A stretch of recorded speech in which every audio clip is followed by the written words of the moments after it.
Imagine being the first one in your family to graduate college, and you're so excited until your story comes to an abrupt end just weeks before your birthday.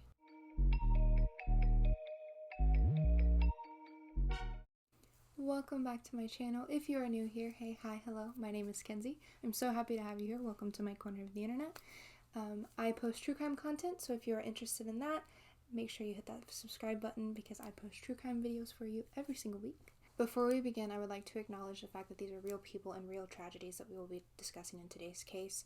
I in no way, shape, or form am doing this out of malice. This is all information that I have found online and I am compiling it into this video. My full intention in creating this content is strictly for victim advocacy and to bring awareness around these crimes that were committed. In today's video, we will be discussing themes of rape and sexual assault, so if those things bother you in any way, shape, or form, please exit out of the video now. I will catch you in the next one. It is all good. Take care of yourself, and I hope you have a wonderful day. And with that out of the way, let's get into today's case. Today's case covers Faith Hedgepeth. Faith was born September 26, 1992, to parents Connie and Roland Hedgepeth. She was born in Warren County, North Carolina. I don't know if I'm pronouncing this right. If I am not, I apologize sincerely. Faith was born into the Hawali-Saponi tribe, which is a Native American tribe based out of North Carolina. She was the youngest of 4 siblings. She had 2 older brothers, Chadwick and Caleb, and 1 older sister, Rolanda, who was 18 when Faith was born. Not too long after Faith was born, her mother, Connie, and father, Roland, went their separate ways.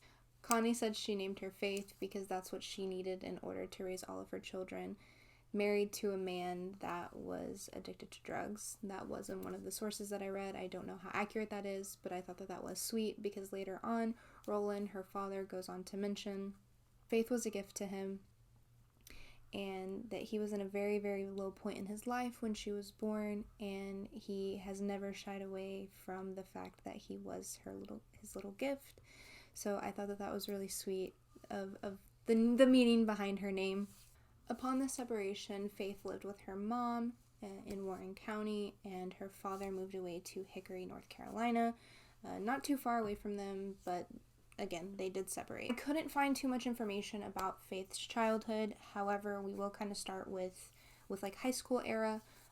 It was said that Faith had really, really good grades in high school. Because Faith had such good grades in high school and participated in extracurricular activities, it got her the Gates Mullum Scholarship that she then went on to use in the University of North Carolina in Churchill, North Carolina.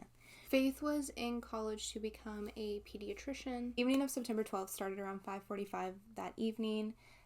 Faith and her roommate Karina went to a meeting that Faith had hoped to join for a sorority called Alpha Pi Omega. At around 7:15, she left the sorority because she had a paper to write, and she was actually writing it about the history of her tribe. Karina and Faith went to the Davis Library. They arrived around 8 p.m. that evening, and then around 8:30 and in between 8:30 and 9, Faith was texting her dad about her hopes of joining the sorority. So around 11:30 that evening, Faith had actually left Karina at the library, and then briefly returned. Like, she had briefly left, so I'm assuming she might have went to take a phone call or something of that nature, and then returned back. Once Faith had returned from, I'm assuming, making this phone call, she and Karina left and went back to their apartment, and they arrived back around 12. About a half an hour later, so around midnight 12:30, they left again to go to a nightclub. The two went to a nightclub called Thrill, which has since been closed. They were both under the age of 21. This club allowed individuals under the age of 21 to join in for dancing, so they were permitted to enter the premises, but they were not allowed to purchase alcohol. The morning of the 7th, they arrived there about 12:40, and about an hour and a half of dancing, Karina had said to police that she started to get an upset stomach, and that she wanted to leave. However, CCTV footage doesn't actually show them leaving until 2:06. So probably right around the time that she said that she had an upset stomach and wanted to leave. The CCTV footage of Karina and Faith leaving is the last visual presence of Faith, so there's no acknowledgement of Faith after 2:06. So the pair returned back to their apartment around 3 in the morning.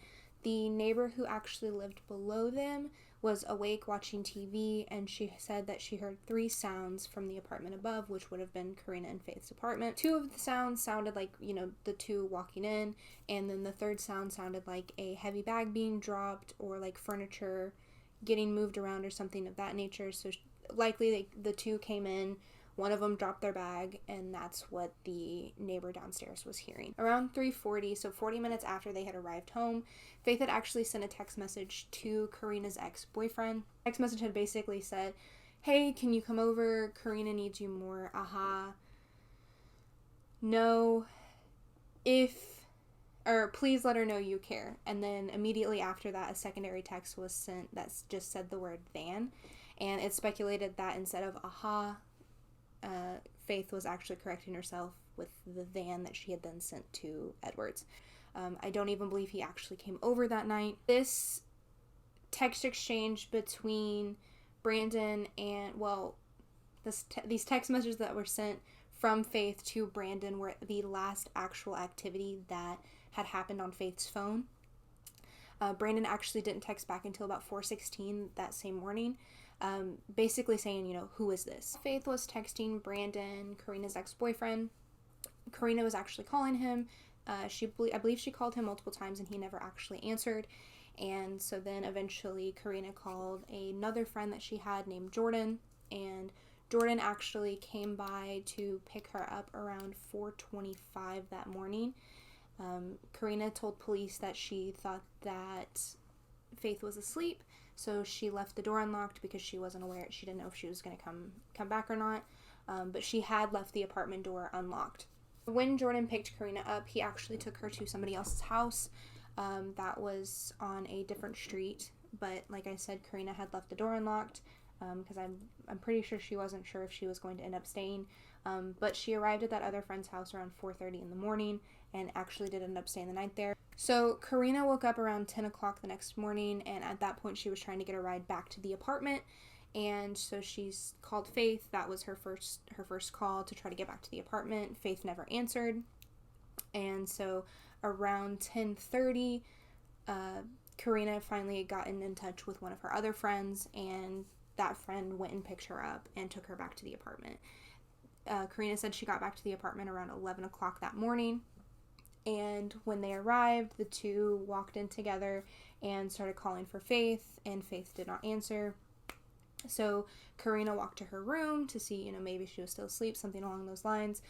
But whenever Karina opened the door, there laid Faith's lifeless body. They immediately called 911 upon the discovery of the body. Okay, you say your friend is unconscious?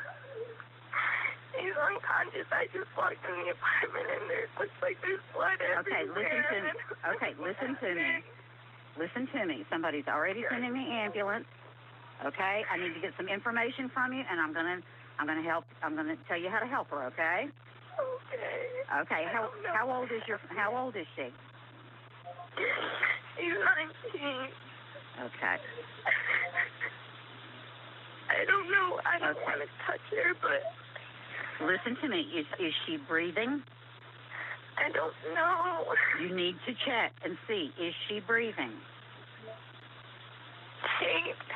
I don't think so.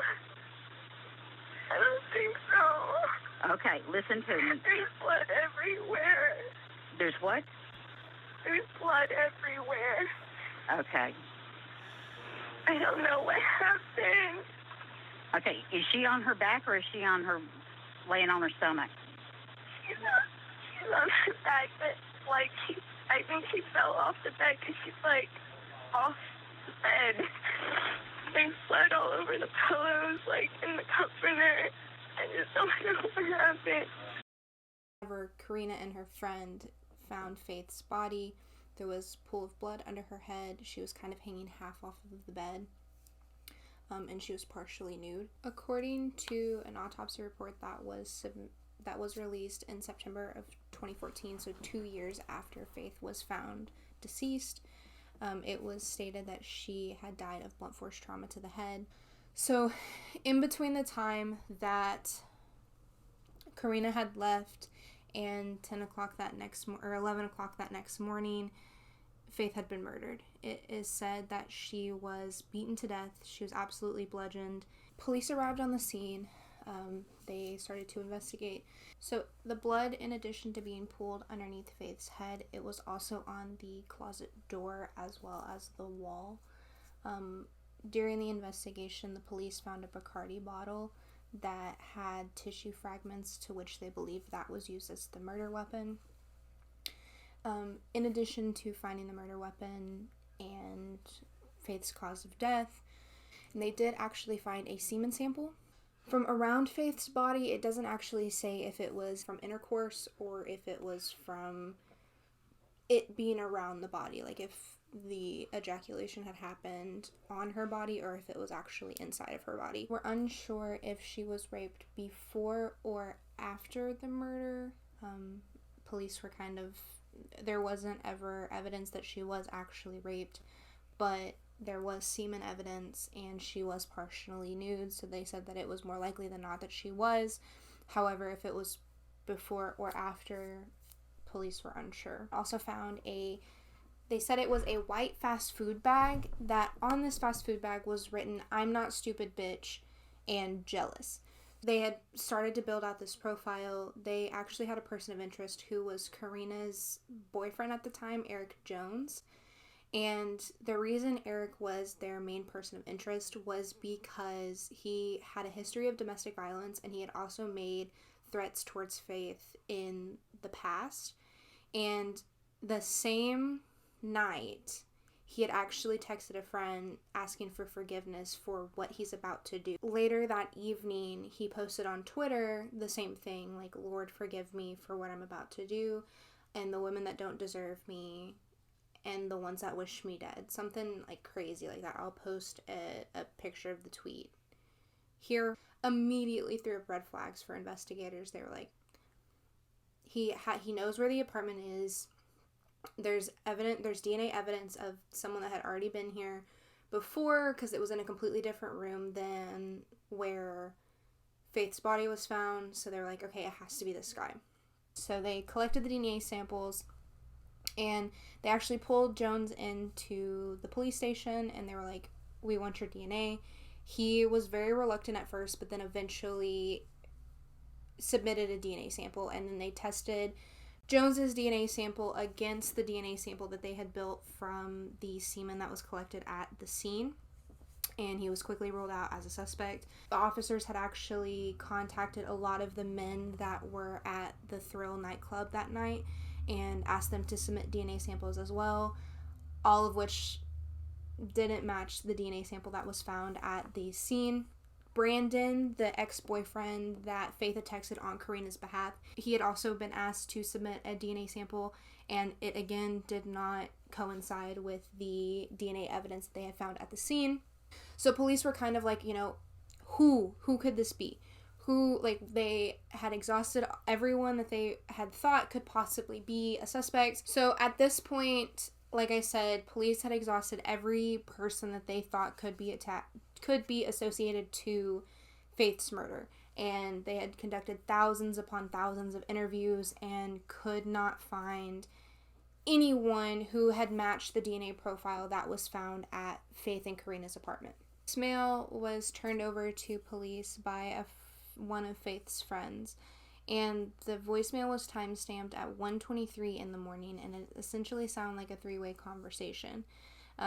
And according to CCTV footage, this would have been around the time that Faith and Karina were in the nightclub, because like I said, the CCTV footage showed them leaving at 2:06 that morning of the 7th. So this voicemail was timestamped for 1:23 a.m. You can hear Faith crying for help, and then you can hear a female voice saying, "I think she's dying." And then you heard a third voice, which was a male and said, "Do it anyhow." So it was suspected that this was Karina and Eric. So Eric was the ex-boyfriend or current boyfriend, I believe, at the time of Karina, which, like I said, the CCTV footage shows Faith and Rosie leaving at 2:06 in the morning. However, there were a lot of speculations about this because there was a known issue at the time with metadata being manipulated on voicemails. So it is possible that this could have been after they had left the nightclub. And Faith's father actually was convinced that this was what had taken place when his daughter was murdered. He swore, and the lead investigator at the time agreed with that. It was suspected in the when it was being analyzed that there was no there was background noise, but it wasn't consistent with percussions, loud beats, or amplifiers that would have been in coagulation with the nightclub. There was no glass clinkings. There was nothing like that. Nothing of that nature in the background noise. However, like I said, there was background noise. So this voicemail was very confusing, to say the least, because we're unsure if this was something that was actually her unfortunate murder, or if it was something that, like I said, was a misdial at the nightclub while they were dancing and it was just misinterpreted. So this one was, like I said, this was one that really threw everyone for a loop. And this has been something throughout this entire case. Police usually were very open with the public and with the media about, what they were finding in their investigations or anything of that nature. But they actually didn't release any information on this case until a very long time after it had taken place. The police actually never released how Faith had died, like what her cause of death was. In November of that year of 2012, Faith's parents were actually the ones that released to the media that she was beaten to death, because it was on her death certificate. At this point, they had received the death certificate and they had actually disclosed with the media how Faith had passed away. And then in 2016, so 4 years after Faith was murdered, they put the DNA evidence into the system to where it can kind of build what they think the person would look like based off of their DNA. And I will insert that image of what they thought the killer looked like here. So they thought the killer had looked like this. The police actually made it known that this is what they thought the killer looked like. And from here, they were still looking. They still hadn't found anything. Faith's Facebook page had been started to try to find justice for her because, like I said, it had been 4 years since she was murdered and there were still no answers. And this poor family just wanted to find out what had happened to Sweet Faith. And they couldn't. Like, there was nothing to find. There was no information, anything like that. Fast forward to September of 2021. Miguel, I cannot pronounce this name to save the life of me, so I'm... Miguel Salguero Olivares was arrested for a drinking and driving incident, and Miguel actually was never a suspect in this case. So at his time of arrest, Miguel was 28 years old, and this was exactly 9 years after Faith had originally been murdered. He was arrested on September 16th of 2021, so exactly 9 years and 9 days after the murder had originally taken place. And since he was 28 at the time of his arrest, that would have made him 17 at the time of the murder. So Miguel was 17 at the time of the murder, but it was stated that he moved to Durham, North Carolina 2 years prior to Faith's murder. So in 2010, Miguel had moved to the United States, and a neighbor actually said that he spoke little to no English when he first arrived in the United States. There was not a lot of information that I could find on him. Like I said, he was a painter, and like contractor, a handyman essentially. There was no direct correlation between him and Faith, or at least that the police have said. So, keeping the fact that this case was very widely, like, it was not disclosed. Like, none of the details were disclosed whatsoever. Keeping that in mind, to this day, police have still not disclosed how Miguel and Faith knew each other. Like I said, though, with those notes that were left, it is almost abundantly clear that he knew her from somewhere. Or it could have been a case of mistaken identity. Like I said, he was arrested in September of 2021 for a drinking and driving incident. Once you are arrested, your DNA is taken and then input into the system. So once the DNA had been put into the system, it had kind of flagged for investigators that it had matched a previous sample in the system. So it was, like I said, it was put in the system and then threw up a flag saying, hey, this matches this DNA profile. The DNA profile pops up whenever his DNA is inputted into the system, and police actually said that the palm print, there was a palm print found on the Bacardi bottle that they had found at the apartment, and it has said that the palm print that was on it matched Miguel's handprint to a T, as well as obviously the DNA profile is matching. In addition to the drinking and driving charge that he was originally arrested for, Miguel was also incarcerated for the suspected first-degree murder of Faith. This case went unsolved for 9 years up until 2021. And to this day, as I'm recording this, it's May 6th, 2023. There has been no new developments. He is still incarcerated. There was no bond set, so he can't be bonded out. I believe the police are still building a case against him, as well as the prosecutors, etc. It has taken almost 2 years since he's been arrested to actually have a court hearing. His mother made a statement saying that he was innocent, he wouldn't have killed anyone, and that he didn't even know this girl. I'm assuming with her statement, he is going to plead not guilty, which will then, again, of course, bring it to trial. And with it being ongoing, I am looking forward to seeing how that case unfolds in court. Unless they give him some kind of plea deal or something along those lines. But like I said, I suspect that he will plead not guilty. Based off of the statement that his mom had given, I believe that is most likely going to be the case, that he won't admit to it. And like I said, the details of what actually has happened to her is still, like, they're still very murky. So a lot of the details in this case are very murky because it went unsolved for so long.